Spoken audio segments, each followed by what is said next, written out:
그날 딸에게서 전화가 왔습니다. 엄마, 제발 나 좀. 그 뒤는 들리지 않았습니다. 숨 넘어가는 소리, 그리고 무언가 떨어지는 둔탁한 소리. 박정숙은 핸드폰을 든 채 얼어붙었습니다. 30년간 포탄 날리는 전장에서도 흔들리지 않았던 여자의 손이 그날 처음으로 떨렸습니다. 그리고 그녀는 중얼였죠. 좋아. 이건 전쟁이다. 2025년 대한민국. 딸을 지키기 위해 다시 전장에 오른 여군 장성의 실화. 이 영상이 마음을 움직이셨다면 구독과 좋아요로 응원해주세요. 부산 해운대가 내려다 보이는 고급 아파트, 전직 육군 삼성 장군. 김윤정은 매일 새벽 5시 기상과 함께 스트레칭과 스쿼트 200개로 하루를 열었습니다.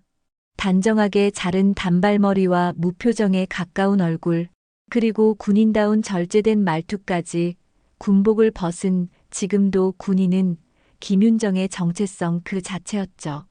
오늘도 어김없이 200개를 마친 김윤정은 탁자 위 약병을 집어들었습니다. 관절염약이었죠. 30년 군 생활이 그녀에게 남긴 것은 무릎의 통증과 삼성 계급장뿐이었습니다. 하지만 김윤정은 단 한 번도 약한 모습을 드러낸 적이 없었어요. 군인은 나약함을 보이지 않는 법이니까요. 창밖으로 펼쳐진 바다는 오늘따라 잔잔했습니다. 김윤정은 커피 한 잔을 들고 베란다에 서서 파도를 바라봤어요. 바다처럼 평온해 보이는 그녀의 표정 뒤에는 무언가가 들끓고 있었습니다. 전화벨이 울렸어요. 큰딸 수빈이었습니다. 엄마, 안녕하세요? 그럼 너는 강의는 어떻니? 괜찮아요. 학생들이 좀 힘들긴 하지만요. 김윤정은 수빈의 목소리가 평소와 다르다는 걸 감지했어요. 2년 전 유학 중 만난 남자 강세진과 결혼한 후로 수빈의 목소리에는 항상 미세한 긴장감이 깔려 있었거든요. 이번 주말에 시댁에 가니? 네, 내일부터 이틀 정도요. 시어머니 생신이라서요. 김윤정은 입술을 꽉 깨물었습니다. 수빈이 사위와 함께 부산 외곽 단독주택에 산다는 걸 알게 된 날부터 김윤정은 그곳이 마음에 들지 않았어요. 어딘지 모르게 권위적이고 억압적인 기운이 느껴졌거든요. 엄마, 그냥 좀 이해해 보려고 노력 중이에요. 노력은 좋은데 맞지 않는 옷을 억지로 입다가는 피부가 다 찢어진다. 아프기 전에 벗어야 해. 하지만 수빈은 매번 웃으며 괜찮아요만 반복했습니다. 김윤정은 딸의 말투에서 숨겨진 무언가를 감지했지만 더 캐묻지 않았어요. 군인의 직감이 경고음을 울렸지만 김윤정은 참았습니다. 딸의 선택을 존중하기로 했으니까요. 벽에 걸린 사진을 바라봤습니다. 막내 아들 민석이 육군사관학교 입학식 날 찍은 사진이었어요. 현재 육군사관학교 3학년인 민석은 집에 드나드는 일은 드물지만 유일하게 김윤정과 군 얘기를 나누는 존재였습니다. 민석아, 요즘 학교는 어째? 괜찮아요, 어머니. 전술학 교수님이 어머니 얘기를 많이 하세요. 여군 최초의 삼성 장군이라고요. 그런 대화가 김윤정에겐 작은 위안이었어요. 거실 탁자 위에는 수빈 결혼식 사진이 놓여 있었습니다. 환하게 웃고 있는 수빈과 그 옆에 강세진. 김윤정은 사진 속 사위의 눈을 오래 들여다봤어요. 웃고 있지만 눈은 웃지 않는 사람. 군생활 중 그런 눈을 가진 동료들이 몇 있었는데 대부분 부하들에게 가혹한 사람들이었죠. 겉보기엔 평화로운 가족이었습니다.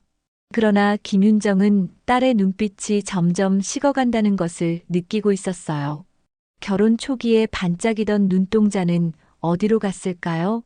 수빈의 목소리에서 느껴지는 경직된 톤, 통화할 때마다 누군가를 의식하는 듯한 조심스러운 대화. 김윤정은 바다를 바라보며 깊은 한숨을 내쉬었습니다. 물 위로 비치는 햇살은 반짝였지만 김윤정의 마음 한편에는 검은 그림자가 드리워져 있었어요. 그날 밤 김윤정은 오랜만에 악몽을 꿨습니다. 전쟁터에서 딸을 찾아 헤매는 꿈이었어요. 땀에 젖어 잠에서 깨어났을 때 그녀는 직감했습니다. 무언가 크게 잘못되어 가고 있다고. 그리고 그날 전화 한 통이 모든 것을 바꾸게 됩니다. 6월 어느 토요일 아침, 김윤정은 해운대 대형마트 주차장에 차를 세우고 장바구니를 챙겼어요. 주말이면 늘 하는 일상이었죠.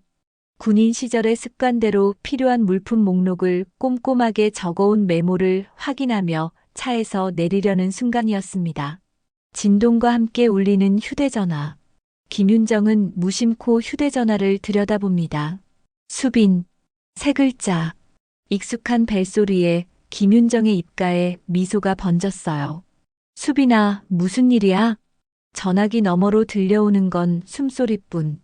그리고 이상하게 끊어지는 말들. 엄마. 도와줘. 수빈아. 수빈아. 무슨 일이야?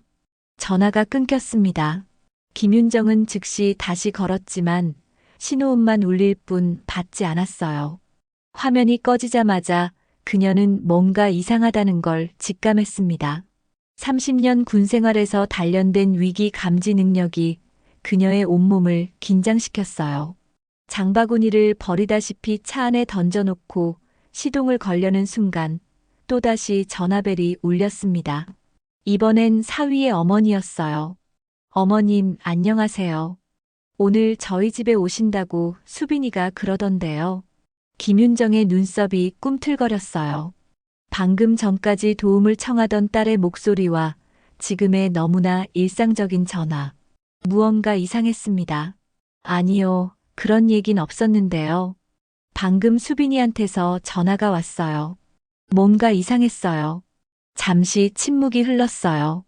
전화기 너머로 들리는 시어머니의 숨소리가 달라졌습니다. 아, 그래요? 아마 오해가 있으셨나 봐요. 수빈이는 지금 괜찮아요. 그냥 가족 간에 작은 말다툼이 있었을 뿐이에요. 말다툼요? 지금 제 딸이 도와달라고 전화를 했어요. 무슨 일이냐고 물었을 뿐인데 끊겼어요. 당황한 사위 어머니의 목소리가 흔들렸어요. 장모님, 우리 집안일에 왜 자꾸 간섭하시려 해요? 수빈이 일은 가정 안에서 해결하고 있어요. 가정? 방금 내 딸이 도와달라고 전화를 했다. 무슨 일이냐고 물었을 뿐인데 끊겼어. 김윤정의 목소리는 냉철했어요. 전투 상황에서 지시를 내릴 때의 그 목소리였죠. 그건 아마 수빈이가 좀 예민해져서 그런 거예요. 요즘 학교 일로 스트레스를 많이 받아서요. 김윤정은 더 이상 대화가 의미 없다고 판단했어요. 시어머니의 말은 계속 돌려 말하기만 했고 수빈에게 무슨 일이 있는지 명확히 말해주지 않았으니까요. 직접 가보겠습니다. 김윤정은 통화를 끊고 곧장 차를 돌려 사위댁으로 향했어요. 부산 외곽에 있는 고급 전원주택까지는 1시간 정도 걸렸죠. 운전하는 내내 김윤정의 머릿속에는 최악의 시나리오들이 펼쳐졌어요. 군 생활에서 배운 위기 대응 방식대로 그녀는 모든 가능성을 고려했습니다. 차 안의 라디오에서는 80년대 히트곡이 흘러나왔어요. 김윤정이 젊은 시절 첫 임관했을 때 유행하던 노래였죠. 그때는 여군이 드물었고 그녀는 수많은 편견과 싸워야 했어요. 하지만 지금 그녀가 마주한 건 더 무서운 적이었습니다. 바로 가족이라는 이름의 울타리 안에 숨어있는 폭력이었죠. 대문 앞에 도착했을 때 김윤정의 직감은 더욱 강하게 경고음을 울렸어요. 주택은 너무 조용했고 대문은 굳게 닫혀 있었으며 초인종을 눌러도 아무런 반응이 없었습니다. 수빈아, 엄마 왔어. 문 열어. 김윤정의 목소리는 차분했지만 그 안에는 강철 같은 단단함이 담겨 있었어요. 대답 없는 집을 향해 그녀는 다시 한번 초인종을 눌렀죠. 잠시 후 2층 창문이 살짝 열리고 누군가 김윤정을 내려다봤어요. 눈가가 퉁택 부은 수빈이었습니다. 그녀는 입을 열지 못하고 고개만 끄덕이다가 창문을 닫았어요. 그 짧은 순간 김윤정은 딸의 상태를 정확히 파악했습니다. 눈 주위의 멍, 흐트러진 머리카락, 그리고 무엇보다 그 공포에 질린 눈빛. 김윤정의 심장이 빠르게 뛰기 시작했어요. 이것은 단순한 말다툼이 아니었죠. 그때였습니다. 쾅. 안에서 문이 거칠게 열리며 누군가가 소리를 질렀어요. 창피하게 뭐 하는 거야? 응. 남자의 목소리였어요. 김윤정은 그 소리를 사위 강세진의 것으로 금방 알아차렸죠. 하지만 평소 예의 바르게 행동하던 사위의 모습과는 완전히 달랐어요. 그 목소리에는 분노와 통제력 상실의 기운이 가득했습니다. 김윤정은 전투 모드를 쓰듯 머리를 고쳐 세우고 조용히 말했어요. 문 열어. 지금 당장. 열지 않으면 문이 아니라 집이 부서질 거야. 그녀의 목소리에는 30년 군 생활의 권위가 담겨 있었습니다. 그것은 명령이었고 불복종은 용납되지 않을 것임을 명확히 했죠. 잠시 후 대문 옆 작은 문이 열렸어요. 사위의 아버지가 나왔습니다. 사돈, 이렇게 갑자기 오시면 어떡해요? 미리 연락이라도 주시지. 내 딸이 전화했어요. 도움을 요청했고요. 사위 아버지의 표정이 굳었어요. 그는 잠시 머뭇거리다가 김윤정을 안으로 들이기로 한 듯 했습니다. 들어오세요. 하지만 우리 가정사에 이렇게 개입하시는 건 예의가 아닙니다. 김윤정은 그의 말에 대답하지 않고 안으로 들어섰어요. 그녀는 이미 전투 모드로 전환했고 목표는 오직 하나, 딸을 안전하게 데려오는 것이었습니다. 집 안으로 들어서는 순간 김윤정은 이미 이 전쟁에서 이길 방법을 계획하기 시작했어요. 문이 열렸고 김윤정은 들어서자마자 집안 구석구석을 스캔했어요. 군 생활에서 배운 공간 정찰의 습관이었죠. 소파에 앉아 있는 시아버지, 주방에서 나무를 다듬던 시어머니, 그리고 소파 뒤에 숨어 있는 수빈. 마치 평화로운 가정의 일상처럼 보이려 애쓰는 모습이었지만 김윤정의 눈은 이미 그 가면을 꿰뚫어 보고 있었어요. 김윤정의 시선은 곧장 딸의 뺨을 향했습니다. 붉게 멍든 자국, 깨진 안경, 떨리는 손끝. 군 생활에서 수없이 봐왔던 부상의 징후들이 딸의 몸에 새겨져 있었어요. 수빈아, 누가 그랬어? 김윤정의 목소리는 차분했지만 그 안에는 폭풍이 담겨 있었어요. 수빈은 고개를 숙인 채 대답했죠. 괜찮아요, 엄마. 그냥 어제 부부싸움이 좀 있었고. 그 순간 시어머니가 부엌에서 나와 끼어들었어요. 수빈이가 도가 지나쳐서 남편 손이 좀 갔어요. 요즘 애들은 말로 해도 안 되니까요. 김윤정은 정지한 듯 아무 말이 없었어요. 그녀의 눈이 차갑게 빛났죠. 마치 영하 30도의 겨울 새벽 같은 눈빛이었어요. 잠시 후 가방에서 작은 수첩을 꺼내더니 적었죠.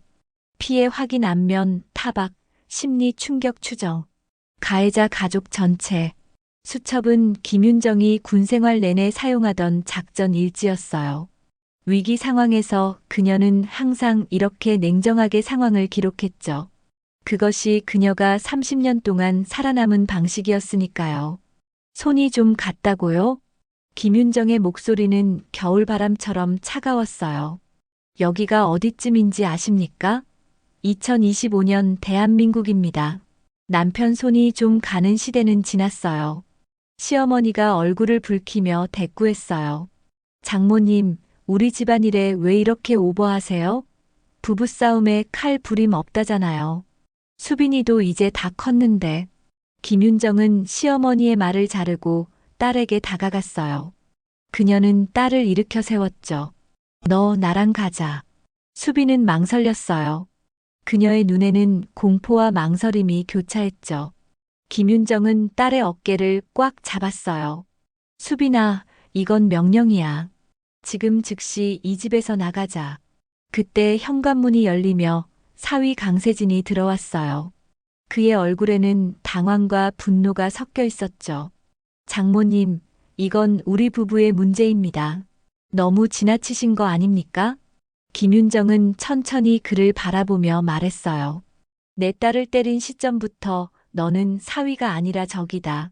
난 대한민국 육군 삼성이었고 전시의 적 앞에선 협상하지 않는다. 강세진의 얼굴이 순간 일그러졌어요. 하지만 곧 비웃는 표정으로 바뀌었죠. 삼성이요? 지금은 그냥 노인네 아닙니까? 군복 벗으면 다 똑같은 거 아시잖아요. 김윤정은 미동도 하지 않았어요.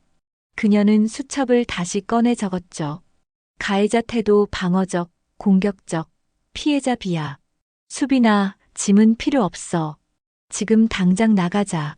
수빈이 천천히 일어났어요. 시어머니가 급하게 다가왔죠. 수빈아, 너 정말 이럴 거야? 내가 어떻게 길렀는데? 엄마 말 좀 들어봐. 남편은 한번 화내면 그럴 수도 있는 거야. 너도 잘못한 부분이 있잖아. 김윤정은 시어머니를 똑바로 쳐다봤어요. 제 딸이 어떻게 길러졌는지 제가 제일 잘 압니다.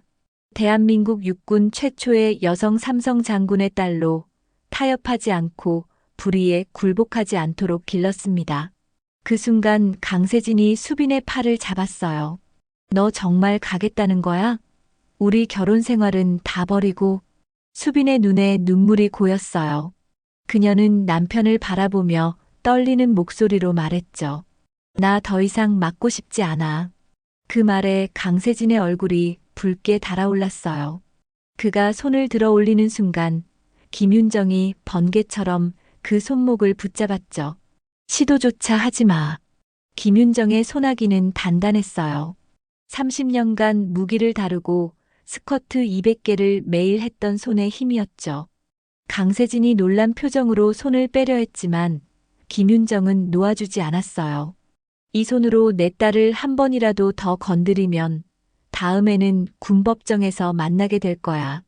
김윤정은 강세진의 손목을 놓아주고 수빈의 손을 잡았어요. 그리고 집을 나서려는 순간 시아버지가 앞을 막아섰죠. 이렇게는 못 보내요. 우리 집안에 체면이 있는데. 김윤정은 시아버지를 똑바로 쳐다봤어요. 체면이요? 며느리를 구타하는 아들을 둔 집안에 무슨 체면이 있습니까? 시아버지의 얼굴이 창백해졌어요. 그는 더 이상 말을 잇지 못했죠. 김윤정은 수빈의 손을 꽉 잡고 집을 나왔어요. 차에 오르기 전 그녀는 마지막으로 뒤를 돌아봤죠. 대문 앞에 서 있는 강세진과 그의 부모님. 그들의 표정에는 분노와 당혹감이 가득했어요. 차에 오른 수빈은 곧바로 울음을 터뜨렸어요. 김윤정은 딸의 머리를 쓰다듬었죠. 울어. 다 울고 나면 우린 싸울 거야. 싸워요? 그래. 이건 전쟁이야, 수빈아. 내 인생과 존엄을 지키기 위한 전쟁. 그리고 이 전쟁에서 지는 건 우리가 아니야. 김윤정은 딸의 손을 꽉 잡았어요. 그녀의 눈에는 결연한 의지가 담겨 있었죠. 그것은 마치 오래전 여군으로서 첫 임무를 맡았을 때의 그 눈빛과 같았어요. 두려움은 없었습니다. 오직 목표를 향한 확고한 의지만이 있었죠. 차를 출발시키며 김윤정은 마음속으로 다짐했어요. 이 전쟁에서 물러서지 않겠다. 내 딸을 지키기 위해 내가 가진 모든 것을 걸겠다. 그렇게 김윤정은 30년 만에 다시 한번 전투모를 썼습니다. 이번 전장은 군대가 아닌 가정이었지만 그녀에게는 똑같은 전쟁이었어요. 그리고 이 전쟁에서 그녀는 결코 패배를 인정하지 않을 것입니다. 해운대 아파트로 돌아온 모녀는 밤새 눈물과 이야기를 나눴어요. 수빈의 눈물이 마를 때쯤 김윤정은 차분하게 물었죠. 언제부터였니?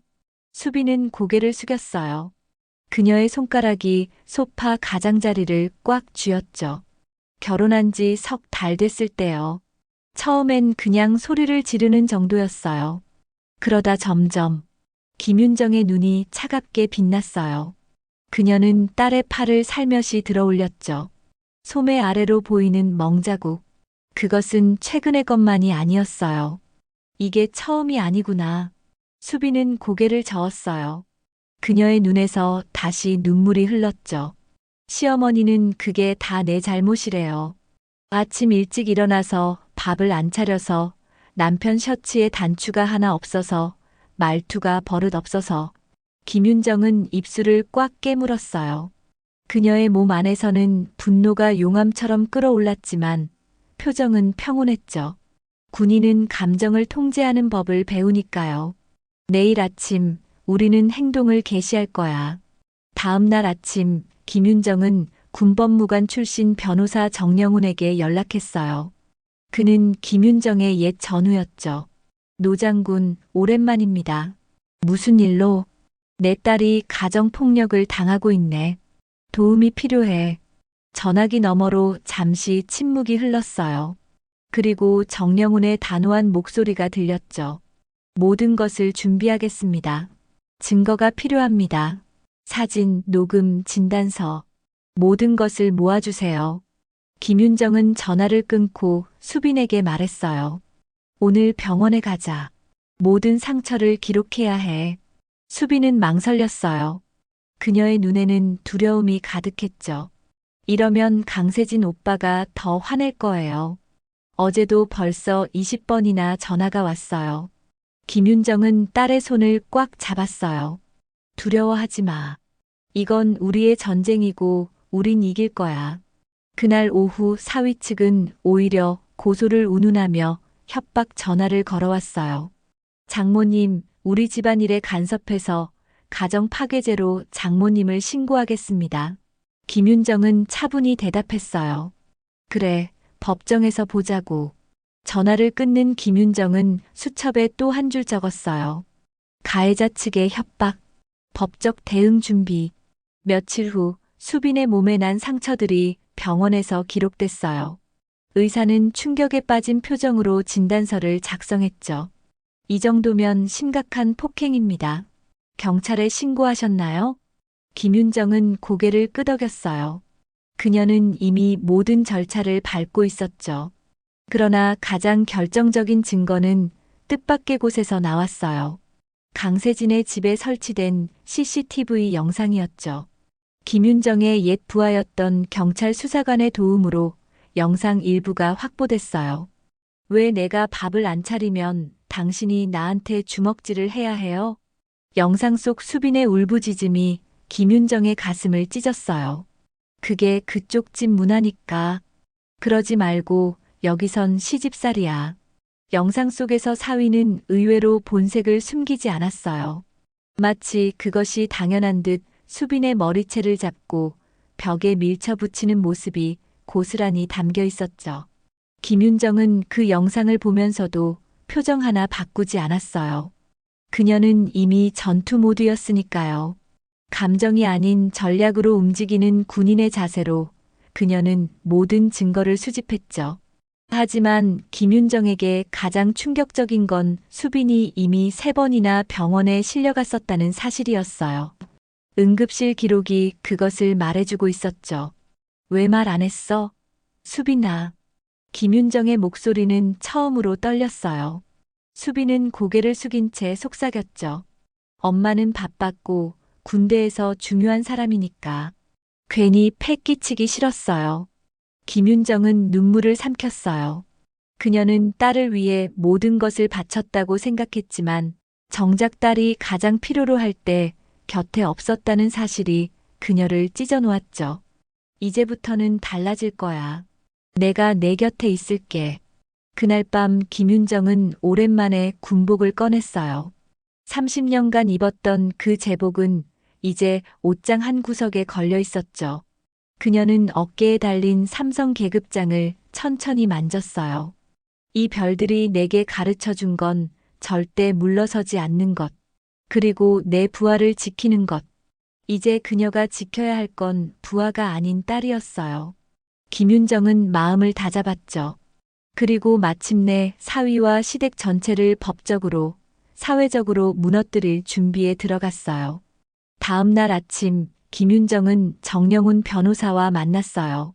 그는 모든 증거를 검토한 후 고개를 끄덕였죠. 충분합니다. 가정폭력, 상해, 협박. 모두 명백한 증거가 있어요.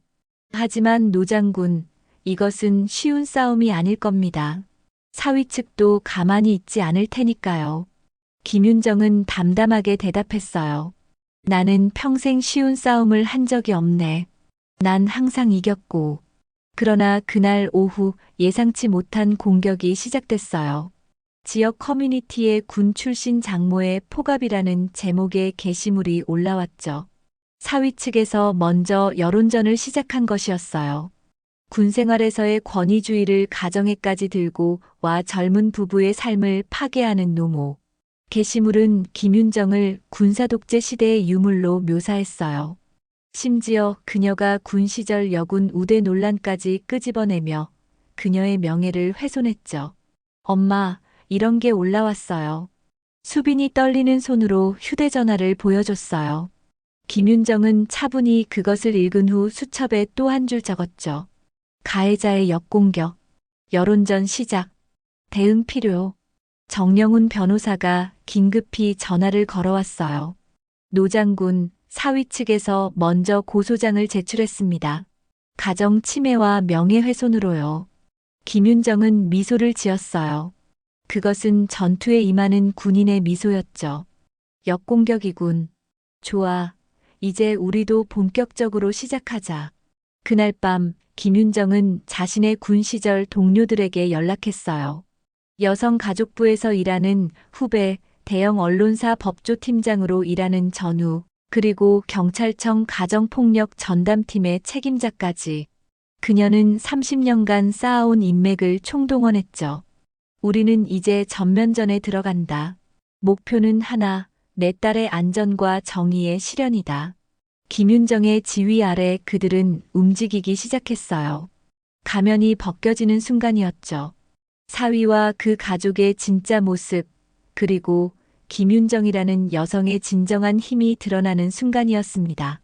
그리고 그 전쟁은 이제 막 시작되고 있었어요. 가을비가 내리는 밤이었어요. 김윤정은 창가에 서서 빗방울이 유리창을 타고 흘러내리는 모습을 바라봤죠. 마치 그녀의 계획이 하나씩 실행되는 것처럼 보였어요. 엄마, 뉴스 봐요. 수빈의 목소리에 김윤정은 고개를 돌렸어요. 텔레비전 화면에는 낯익은 얼굴이 보였죠. 사위 강세진이었어요. 그는 기자들 앞에서 눈물을 흘리며 말하고 있었습니다. 저는 단지 아내를 사랑했을 뿐입니다. 그런데 장모님이 군대식으로 우리 가정을 파괴하고 있어요. 제가 잘못한 부분도 있지만 이렇게 군사작전처럼 가족을 공격하는 건 김윤정의 눈이 가늘어졌어요. 사위는 오히려 언론에 그녀를 군 출신 장모의 포갑이라고 제보한 것이었죠. 뉴스 하단에는 자극적인 자막이 흐르고 있었어요. 군 장성 출신 장모, 딸 문제로 사위집 난입, 권력형 사적 복수. 김윤정은 차분히 리모컨을 들어 텔레비전을 껐어요. 그녀의 표정은 평온했지만 눈빛은 차가웠죠. 수빈아, 두려워하지 마. 이건 전형적인 가해자의 술수야. 피해자를 가해자로 둔갑시키는 거지. 그러나 수빈은 이미 울음을 터뜨리고 있었어요. 그녀는 김윤정에게 미안해하며 눈물만 흘렸죠. 다 나 때문이야. 엄마를 이런 식으로 몰아넣고 엄마가 평생 쌓아온 명예가. 김윤정은 딸을 품에 안았어요. 그녀의 목소리는 부드러웠지만 그 안에는 강철 같은 의지가 담겨 있었죠. 명예. 내 명예는 내가 안전한 것. 그것 말고는 필요 없어. 그 순간 전화벨이 울렸어요.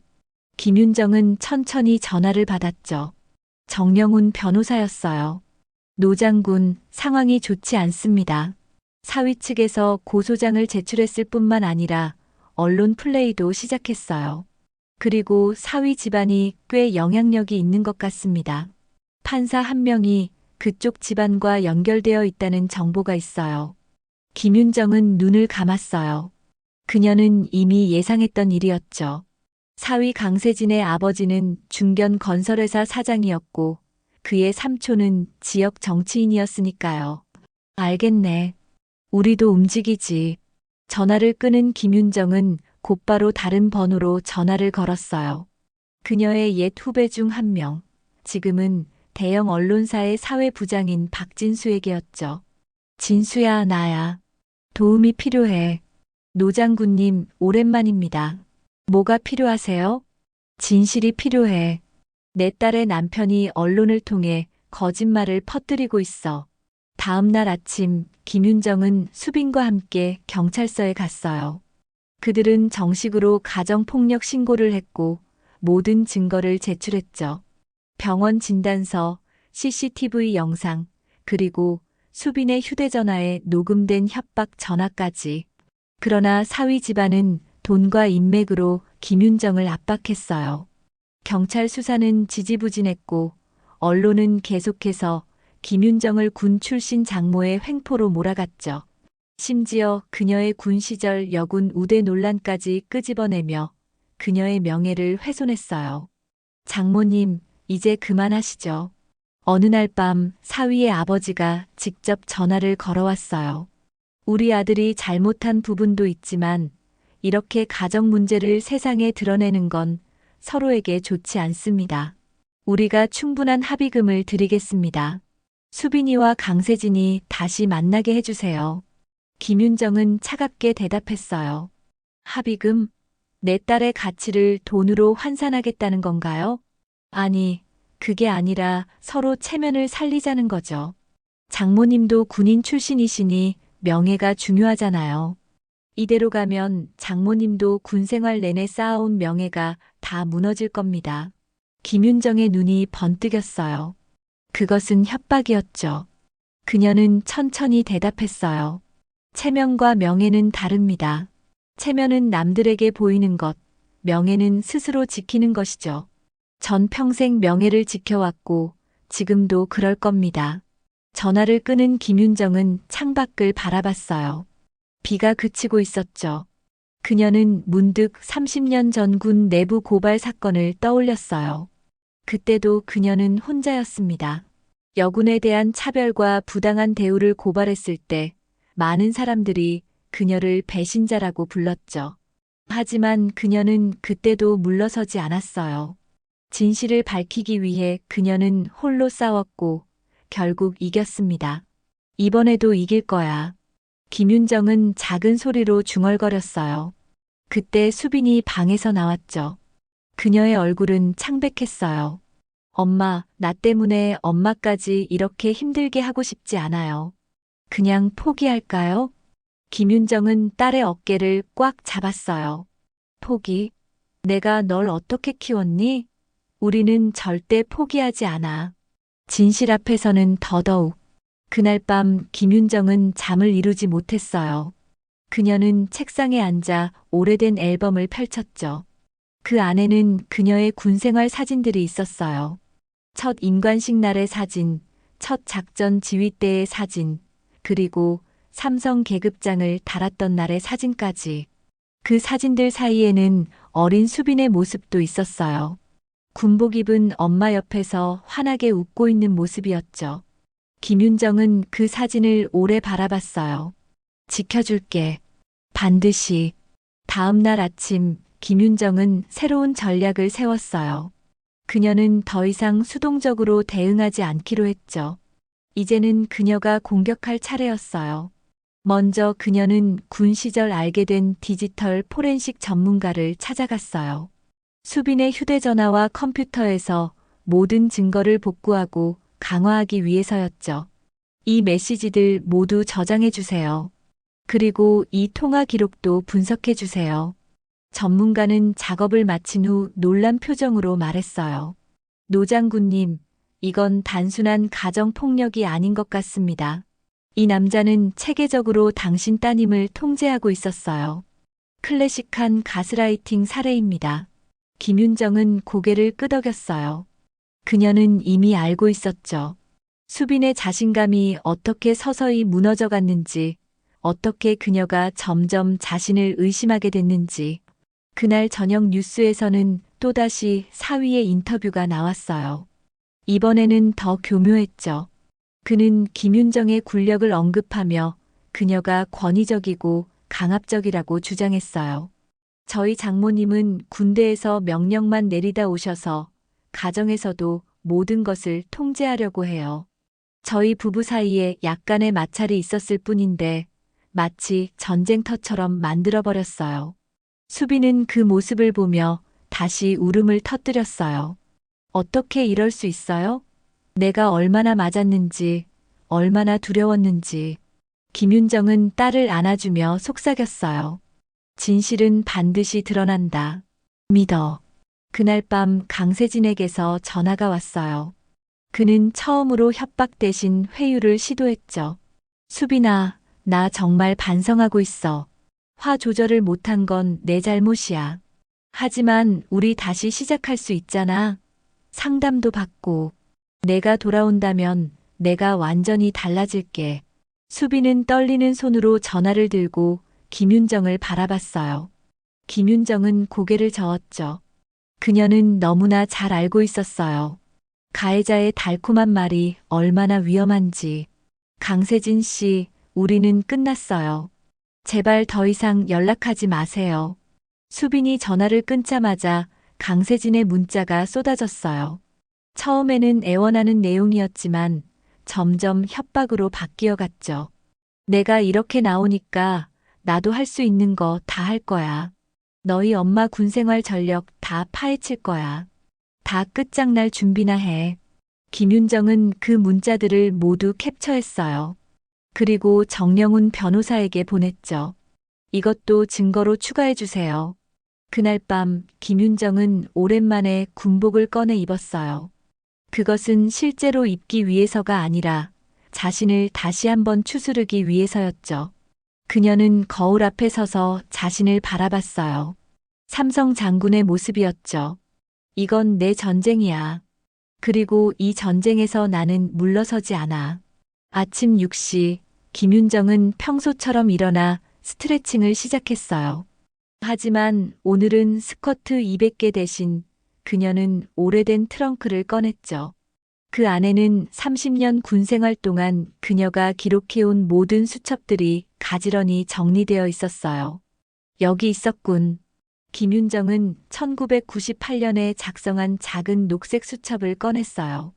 그 안에는 군 내 여성 차별에 관한 그녀의 기록이 있었죠. 그때 그녀는 소령이었고 홀로 제도 개선을 위해 싸웠어요. 그 수첩 덕분에 그녀는 승리할 수 있었죠. 이번에도 승리할 거야. 김윤정은 군 시절 수첩에 남긴 모든 기록들을 다시 꺼냈어요. 그리고 새로운 작전을 짜기 시작했죠. 엄마, 뭐 하세요? 수빈이 거실로 나왔어요. 그녀의 눈은 여전히 붉었지만 이제 그 안에는 작은 결의가 보였죠. 작전 계획을 세우고 있어. 강세진이 어떤 사람인지 파헤치려고. 어떻게요? 김윤정은 미소를 지었어요. 그것은 오랜만에 보이는 군인다운 자신감이 묻어나는 미소였죠. 군인의 첫 번째 원칙은 적을 알고 나를 아는 것이야. 그래야 싸워도 위태롭지 않지. 김윤정은 정영훈 변호사에게 전화를 걸었어요. 영훈 씨, 강세진에 대한 모든 정보가 필요해요. 회사에서의 행적, 이전 연애관계, 군복무 기록, 모든 것. 알겠습니다. 하지만 왜 갑자기? 우리가 지금 상대하는 건 강세진 개인이 아니야. 그의 배후에 있는 가족과 권력이지. 우리도 더 철저히 준비해야 해. 전화를 끊은 김윤정은 다음으로 옛 전우이자 현재 국회 보좌관으로 일하는 이미경에게 연락했어요. 미경아, 도움이 필요해. 중견 건설회사 태웅건설에 대한 정보를 모두 찾아줘. 태웅건설이요? 사위 집안 회사 아닌가요? 맞아. 그들이 우리를 물러서게 하려 한다면 우리도 그들의 약점을 찾아야지. 김윤정은 하루 종일 정보를 모았어요. 그리고 놀라운 사실들이 하나둘 드러나기 시작했죠. 사위의 회사 내부 갑질, 시어머니의 간병인 폭행, 수빈 외에도 상처 입은 이전 연인 여성들까지. 엄마, 이게 다 사실이에요? 수빈은 김윤정이 모은 자료들을 보며 충격에 빠졌어요. 그녀는 시어머니가 집에서 일하는 간병인을 학대했다는 증언, 시아버지의 회사가 하청업체들에게 대금을 미지급했다는 고발장, 그리고 강세진이 이전 여자친구들에게도 폭력을 행사했다는 증언까지 보았죠. 이건 단순한 가정 문제가 아니야, 수빈아. 이 가족 전체가 권력과 돈을 이용해 약자를 억압해온 거야. 수빈의 얼굴이 창백해졌어요. 그녀는 이제야 자신이 얼마나 위험한 상황에 있었는지 깨달았죠. 왜 이런 사람들 속에 저를 두셨어요, 엄마? 김윤정은 딸의 손을 꽉 잡았어요. 내 선택을 존중했기 때문이야. 하지만 이제는 그냥 볼 수 없어. 이 가족은 너를 파괴하고 있어. 다음 날, 김윤정은 새로운 작전을 시작했어요. 그녀는 경찰이 아니라 여성가족부 조사관, 군법무검찰, 병원 사회복지사, 언론 내부고발 담당 기자까지 차례로 움직였어요. 이건 단순한 가정폭력 사건이 아닙니다. 이 가족은 조직적으로 약자를 억압해왔어요. 여성가족부 조사관 박지영은 김윤정이 가져온 자료들을 보며 고개를 끄덕였어요. 이런 유형의 가해자들은 권력을 이용해 피해자를 고립시키고 피해자가 도움을 요청하지 못하게 만들죠. 노 장군님, 당신 딸은 정말 용감했습니다. 김윤정은 고개를 저었어요. 아니요. 내가 더 일찍 알아차렸어야 했어요. 자책하지 마세요. 지금이라도 딸을 구해낸 것이 중요합니다. 많은 피해자들이 평생 그 상황에서 빠져나오지 못해요. 김윤정은 딸을 위한 싸움뿐만 아니라 강세진 가족에게 피해를 입은 모든 사람들을 위한 싸움을 시작했어요. 그녀는 하나씩 증거를 모아 법정에 제출했고 언론에 제보했죠. 이건 내 복수가 아니야. 모든 어머니들의 싸움이야. 김윤정의 말에 수빈은 처음으로 미소를 지었어요. 그녀는 그제야 처음으로 엄마의 등을 감쌌죠. 엄마, 고마워요. 그날 저녁 뉴스에는 강세진의 회사 내 괴롭힘에 대한 보도가 나왔어요. 전직 여성 직원들이 그에게 성희롱을 당했다고 증언한 것이었죠. 이어서 태웅건설의 불법 하도급 관행에 대한 고발도 이어졌어요.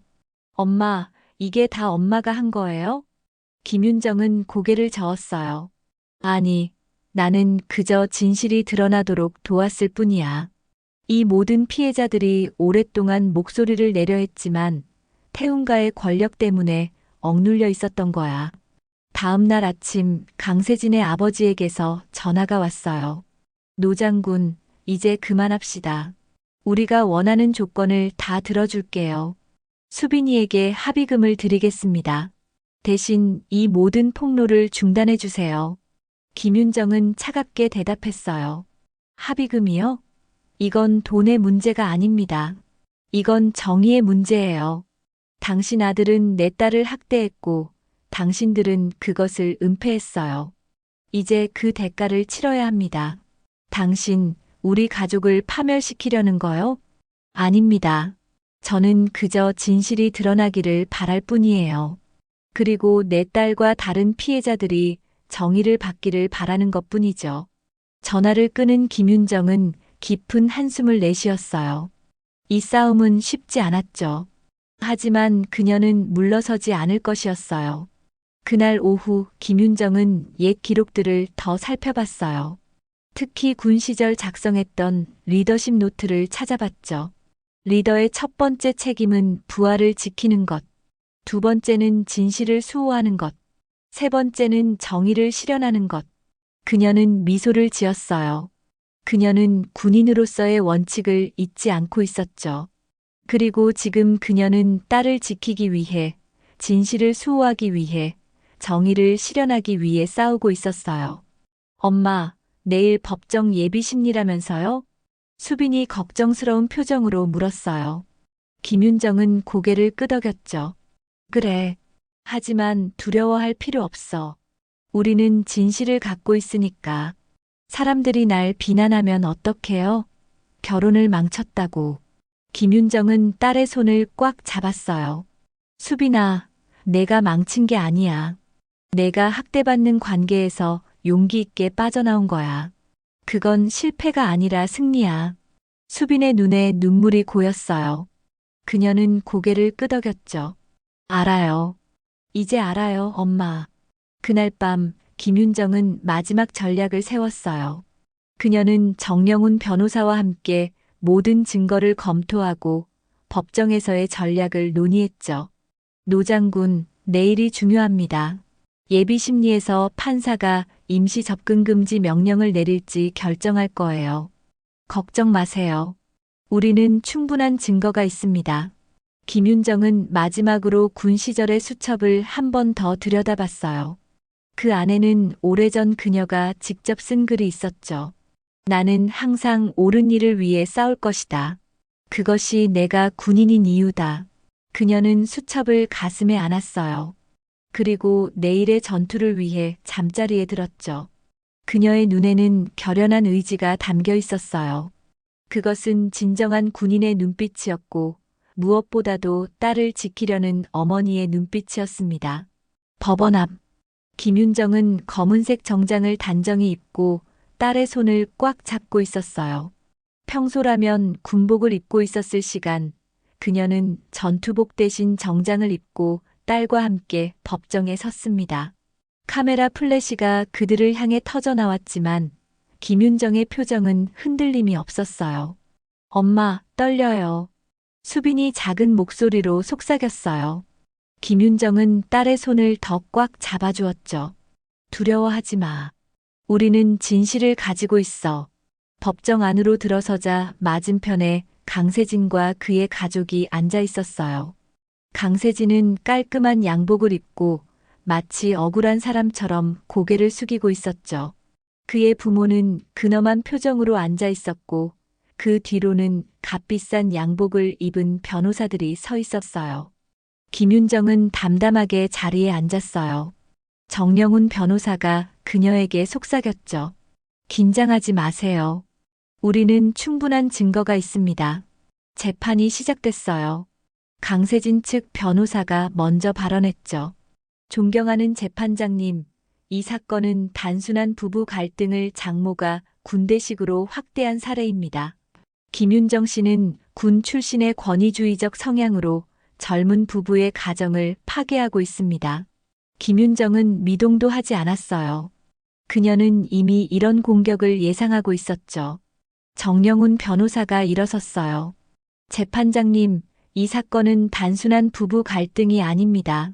이것은 심각한 가정폭력 사건입니다.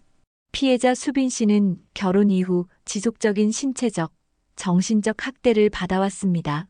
우리는 이를 증명할 충분한 증거를 가지고 있습니다. 판사가 고개를 끄덕였어요. 증거를 제시해 주세요. 정영훈 변호사는 병원 진단서, 수빈의 부상 사진, 그리고 녹음된 통화 내용을 제출했어요. 그러나 강세진 측 변호사가 곧바로 반박했죠. 이 증거들은 모두 장모가 개입한 이후에 조작된 것일 수 있습니다. 실제로 결혼 생활 중에는 어떤 신고도 진단서도 없었습니다. 김윤정은 그때 정영훈 변호사에게 작은 메모를 건넸어요. 변호사는 메모를 읽고 미소를 지었죠. 재판장님, 저희는 결정적인 증거를 더 제출하고자 합니다. 그는 법정에 CCTV 영상을 제출했어요. 강세진의 집에 설치된 보안 카메라 영상이었죠. 판사가 영상 재생을 명령했어요. 화면에는 강세진이 수빈의 목을 밀치며 욕설을 퍼붓는 모습이 담겨 있었어요. 이 빌어먹을 밥은 뭐야?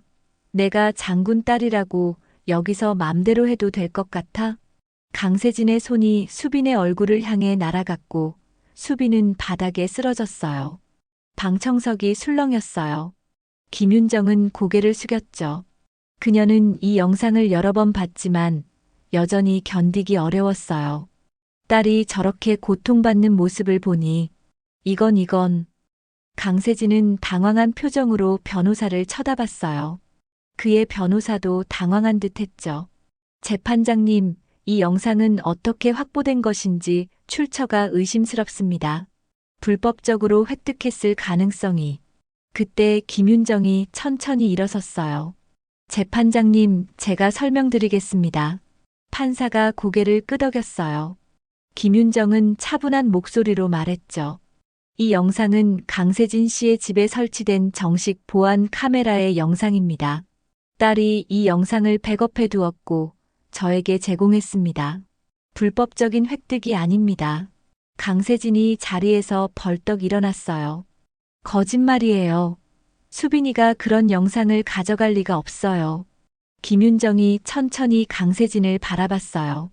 내 폭력을 견디다 못한 내 딸이 언젠가 도망칠 날을 대비해 증거를 모아둔 거야. 군인의 딸답게 말이지.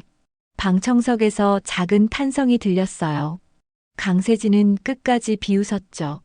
군복 벗으면 평범한 여자인 줄 알았는데. 그 순간 판사가 추가 증인 신청을 받아들였어요. 정영훈 변호사가 제출한 명단에 있는 증인이었죠. 법정에 들어선 사람은 60대의 남성이었어요. 그는 엄숙한 표정으로 증언대에 섰죠. 성함과 직업을 말씀해 주세요. 박지훈입니다. 전 육군 정보병과 장교였고 현재는 퇴역했습니다. 강세진의 얼굴이 창백해졌어요. 그는 분명 이 증인을 알아보는 것 같았죠. 피고인 강세진 씨와의 관계를 말씀해 주세요. 저는 강세진 씨가 군복무 시절 그의 지휘관이었습니다.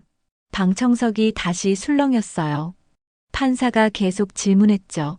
강세진 씨에 대해 어떤 정보를 가지고 계신지요? 박지훈은 천천히 서류 가방에서 서류를 꺼냈어요. 군 시절 기록이었죠. 강세진은 군복무 시절부터 상습 폭행으로 주의 대상이었습니다. 그는 후임병들을 폭행하고 여성 민간인들에게 성희롱적 발언을 해 징계를 받았습니다. 강세진이 자리에서 벌떡 일어났어요. 그건 불공정해요. 군대 시절 일을 여기서 들추다니. 판사가 고개를 저었어요. 피고인, 자리에 앉으세요. 이 증언은 당신의 성향과 행동 패턴을 보여주는 중요한 증거입니다. 김윤정은 담담하게 앉아 있었어요. 그녀는 이미 모든 것을 준비해 두었죠. 군 시절 인맥을 총동원해 강세진의 과거를 파헤친 것이었어요. 이어서 강세진의 전 여자친구가 증언대에 섰어요. 그녀는 떨리는 목소리로 말했죠. 강세진은 처음엔 다정했어요. 하지만 점점 통제하기 시작했고 결국 폭력을 휘둘렀습니다. 저는 그때 신고할 용기가 없었어요. 증언이 계속될수록 강세진과 그의 가족은 점점 더 초조해 보였어요. 특히 강세진의 아버지는 자리에서 일어나 법정을 나가려 했죠. 하지만 판사가 그를 제지했어요. 재판이 끝날 때까지 자리를 지켜주시기 바랍니다. 점심 휴정 시간, 김윤정은 복도에서 수빈을 안아주었어요. 잘하고 있어, 수빈아. 용기 내서 증언해줘서 고마워. 수빈은 여전히 떨리는 목소리로 대답했어요. 강세진 오빠가 날 노려보는 게 무서워요. 김윤정은 딸의 어깨를 꽉 잡았어요. 두려워하지 마. 그는 더 이상 너를 해칠 수 없어. 오후 재판이 시작되었어요. 이번에는 수빈이 증언대에 섰죠. 그녀는 떨리는 목소리로 자신이 겪은 폭력과 학대에 대해 이야기했어요. 법정은 숨막히게 조용했죠. 처음엔 단순한 말다툼이었어요. 그런데 점점 심해졌고 시어머니는 그게 다 제 잘못이라고 했어요. 더 순종하고 더 참으라고. 수빈의 목소리가 떨렸어요. 김윤정은 딸을 바라보며 힘을 주려 했죠. 가장 심했던 때는 언제였나요? 판사가 물었어요. 수빈은 깊게 숨을 들이쉬었죠. 제가 임신 사실을 알게 됐을 때였어요. 법정이 다시 한번 술렁였어요. 이것은 재판 전에 공개되지 않은 사실이었죠. 임신이요? 네, 2달 전에 알게 됐어요. 그런데 강세진 오빠가 아이를 원하지 않는다며. 수빈의 목소리가 흐려졌어요. 그녀는 울음을 참으며 계속했죠. 저를 밀쳐서 계단에서 넘어졌어요. 그리고 아이를 잃었습니다. 법정은 완전히 침묵에 빠졌어요. 김윤정의 얼굴이 창백해졌죠. 그녀는 이 사실을 몰랐어요. 수빈이 그녀에게 말하지 않았던 것이었죠. 강세진은 자리에서 벌떡 일어났어요. 거짓말이야. 내가 그런 적 없어. 판사가 망치를 내리쳤어요. 피고인, 발언 기회가 주어질 때까지 자리에 앉아 계세요. 재판은 계속되었고 증거는 하나둘 쌓여갔어요. 그리고 마침내 판사가 결정을 내릴 시간이 왔죠. 이 법원은 원고 측의 주장을 받아들여 피고인에게 접근 금지 명령을 내립니다. 또한 이 사건은 형사재판으로 이송됩니다. 피고인의 가정폭력 혐의가 충분히 인정되기 때문입니다. 김윤정은 담담하게 판결을 들었어요. 그녀는 수빈의 손을 꽉 잡았죠. 이겼어, 수빈아. 수빈의 눈에 눈물이 고였어요. 그것은 두려움의 눈물이 아닌 해방의 눈물이었죠. 법정을 나서는 순간 강세진이 그들 앞을 가로막았어요. 이게 끝이 아니야. 내 인생을 망쳤으니 책임져야 할 거야. 김윤정은 천천히 고개를 들어 강세진을 바라봤어요. 그녀의 눈에는 삼성 장군의 위엄이 담겨 있었죠. 강세진 씨, 삼성은 협상하지 않는다. 내 딸에게 한 번이라도 더 접근하면 그땐 진짜 전쟁이 시작될 거야. 강세진은 더 이상 말을 잇지 못했어요. 그의 부모가 그를 데리고 빠르게 법정을 빠져나갔죠. 바깥으로 나오자 기자들이 몰려들었어요. 카메라 플래시가 그들을 향해 터져 나왔죠. 노 장군님, 오늘 승소 소감이 어떠십니까? 김윤정은 천천히 대답했어요. 이건 승리가 아닙니다. 이건 정의의 시작일 뿐이에요. 우리 사회에는 아직도 많은 수빈이들이 침묵 속에서 고통받고 있습니다. 그들에게 이 재판이 용기가 되길 바랍니다. 언론은 김윤정에게 다시 주목했어요. 끝까지 딸을 지킨 전직 삼성 엄마의 싸움. 육군 장성 출신 어머니, 가정폭력과의 전쟁에서 승리. 그날 밤 김윤정은 딸과 함께 집으로 돌아왔어요. 그들은 오랜만에 맛있는 저녁을 먹고 따뜻한 이야기를 나눴죠. 엄마, 미안해요. 아이 얘기를 말하지 않아서. 김윤정은 딸의 손을 꽉 잡았어요. 괜찮아. 넌 혼자가 아니야. 이제부턴 모든 것을 함께 이겨내자. 그날 밤 김윤정은 오랜만에 편안하게 잠들었어요. 그녀의 전쟁은 아직 끝나지 않았지만 가장 중요한 전투에서 승리했다는 것을 알고 있었죠. 그녀는 딸을 지켰고 정의를 실현했으며 진실을 밝혀냈어요. 그것이 진정한 삼성의 임무였으니까요. 겨울이 지나고 봄이 찾아왔어요. 해운대 아파트의 창문으로 따스한 햇살이 스며들었죠. 김윤정은 매일 아침처럼 스트레칭을 하고 있었어요. 하지만 이제 스쿼트 200개가 아닌 요가 동작을 천천히 하고 있었죠.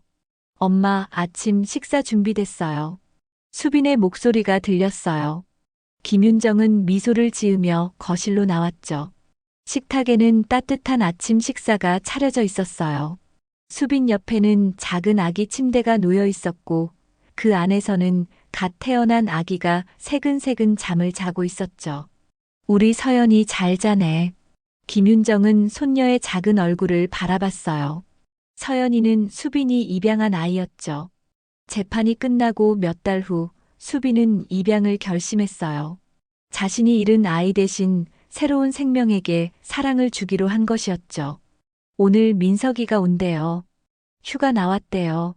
수빈이 말했어요. 김윤정은 고개를 끄덕였죠. 막내 아들 민석은 이제 육군사관학교 4학년이었어요. 모든 일이 있고 난 후 민석은 더욱 자주 집에 들렀죠. 민석이가 오면 좋겠구나. 오랜만에 가족이 다 모이는 거네. 아침 식사를 하는 동안 텔레비전에서는 뉴스가 나오고 있었어요. 재판 이후 강세진은 실형을 선고받았고 시댁은 명예실추와 민사배상 판결을 받았죠. 태웅건설도 불법 하도급 문제로 대대적인 조사를 받게 되었어요. 엄마, 후회 안 해요? 수빈이 갑자기 물었어요. 김윤정은 천천히 고개를 저었죠. 후회? 무엇을 후회한다는 거니? 모든 일을 이렇게 크게 만든 거요. 그냥 조용히 이혼하고 끝낼 수도 있었잖아요. 김윤정은 차분히 대답했어요. 수빈아, 불의 앞에서 침묵하는 것은 불의에 동참하는 거야. 내가 당한 일은 단순한 부부싸움이 아니었어. 그건 범죄였고 범죄는 반드시 처벌받아야 해. 수빈은 잠시 생각에 잠겼다가 고개를 끄덕였어요. 알아요. 근데 가끔은 무서워요. 내가 이렇게 강하게 살 수 있을지. 김윤정은 딸의 손을 꽉 잡았어요. 강함이란 건 태어날 때부터 있는 게 아니야.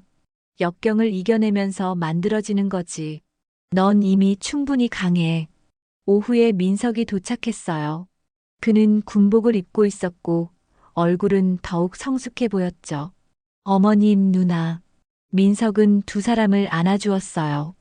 그리고 조카 서연이를 보며 환하게 웃었죠.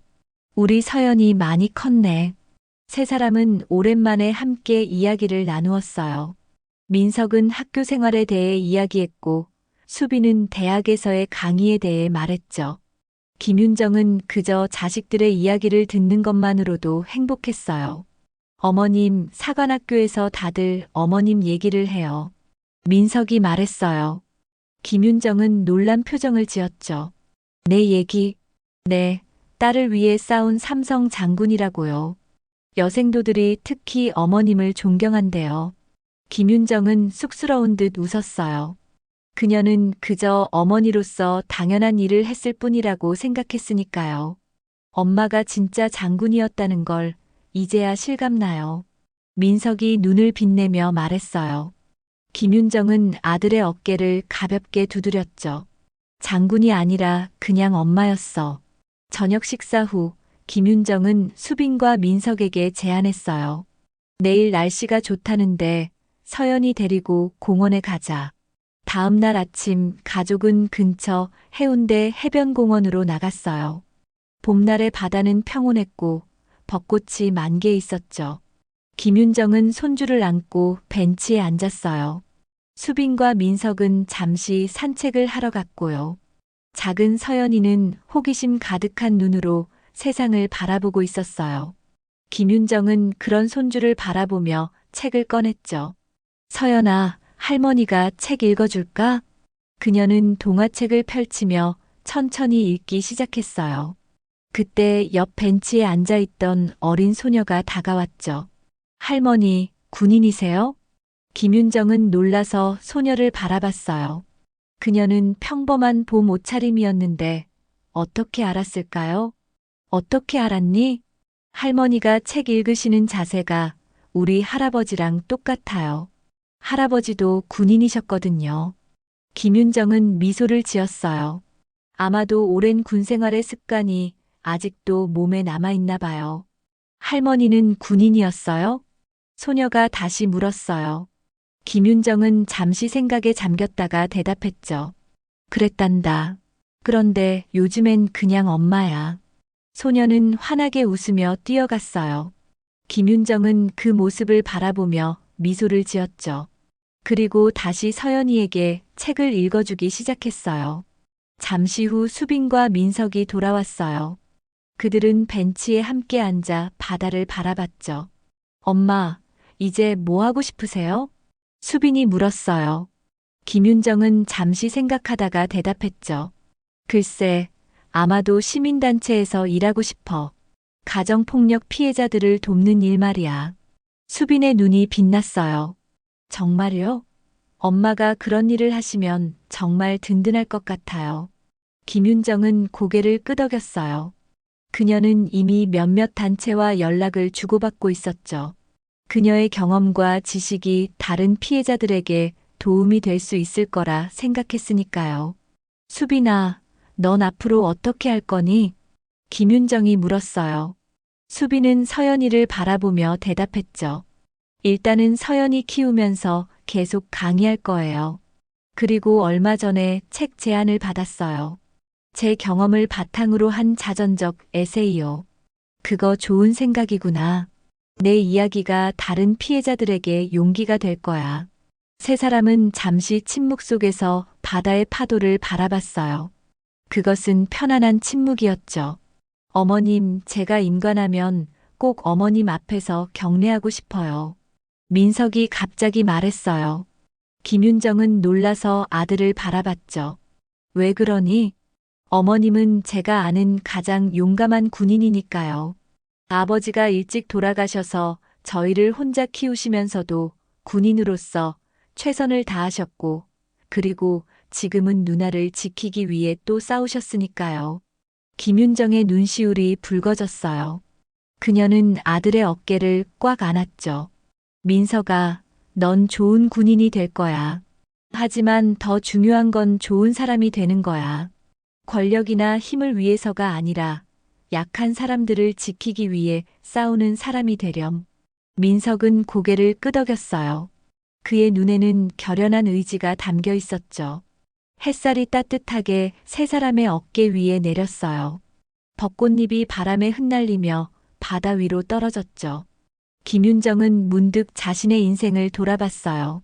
30년의 군 생활, 홀로 아이들을 키운 시간, 그리고 지금의 순간까지. 힘들었지만 후회는 없어.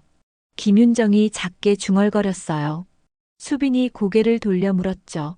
뭐라고요, 엄마? 아니, 그냥 우리가 함께 있어서 행복하다는 생각을 했어.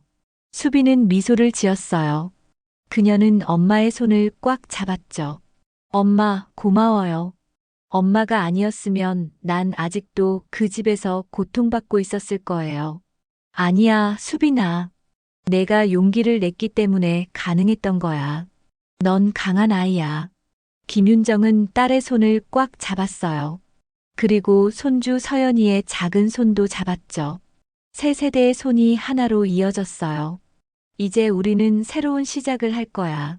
더 이상 두려워할 필요 없어. 김윤정의 말에 수빈과 민석은 고개를 끄덕였어요. 그들의 얼굴에는 희망과 결의가 담겨 있었죠. 바다의 파도는 오늘따라 더 반짝이는 것 같았어요. 김윤정은 깊은 숨을 들이마셨죠. 봄의 향기가 가득했어요. 이제 그녀의 전쟁은 끝났고 새로운 평화가 찾아온 것 같았습니다. 김윤정은 옆에 있는 가족들을 바라봤어요. 그리고 마음속으로 다짐했죠. 나는 이제 장군이 아닌 그냥 엄마로 살아갈 거야. 하지만 필요하다면 언제든 다시 전투모를 쓸 준비가 되어 있어. 햇살이 따뜻하게 그녀의 어깨 위에 내리며 김윤정의 새로운 삶이 시작되고 있었습니다.